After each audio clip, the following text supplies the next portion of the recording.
News 28 मराठीमध्ये आपले स्वागत आहे। आजच्या मोठ्या बातम्यांबद्दल बोलूया। मोहोखुर्दचे सुपुत्र चेतन ठाकरे सर्वोत्तम शिक्षक रत्न पुरस्काराने सन्मानित। युनिव्हर्सल युनिटी फाउंडेशन तर्फे ठाण्यात अभिनेते दिलीप केदार यांच्या हस्ते गौरव। अनुदानित प्राथमिक व माध्यमिक आश्रमशाळा माण तालुका विक्रमगड येथील माध्यमिक शिक्षक व मोहोखुर्द गावचे रत्नश्री चेतन रमेश ठाकरे यांना यंदाचा सर्वोत्तम शिक्षक रत्न पुरस्कार देऊन गौरविण्यात आले। युनिव्हर्सल युनिटी फाउंडेशन या नामांकित संस्थेमार्फत सर्वोत्तम व्यक्तिमत्व पुरस्कार सन्मान सोहळा 2026 मराठी ग्रंथ संग्रहालय ठाणे येथे नुकताच उत्साहात पार पडला। यावेळी प्रमुख पाहुणे अभिनेते माननीय दिलीप केदार यांच्या शुभहस्ते चेतन सरांना हा पुरस्कार प्रदान करण्यात आला।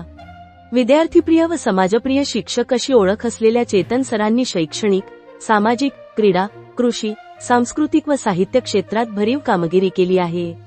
आतापर्यंत त्यांना 12 राज्यस्तरीय, 5 राष्ट्रीय व 2 आंतरराष्ट्रीय पुरस्काराने गौरविण्यात आले आहे। त्यांनी अनेक आदर्श विद्यार्थी घडवले आहेत। पुरस्कार स्वीकारताना समृद्धी प्रकाशनचे अध्यक्ष श्री बी एन खरात, श्री रवींद्र वेखंडे व कुटुंबीय तसेच अनेक मान्यवर उपस्थित होते। प्रकल्प कार्यालय जव्हार संस्थेचे पदाधिकारी, आश्रमशाळेचे मुख्याध्यापक श्री रमेश माळी, शिक्षक वृंद, कर्मचारी, विद्यार्थी, नातेवाईक व सर्वच क्षेत्रातून सरांवर अभिनंदनाचा वर्षाव होत आहे। वार्ताहर iNews 28 मराठीसाठी नहीम बेग, पालघर जिल्हा क्राईम रिपोर्टरची रिपोर्टर।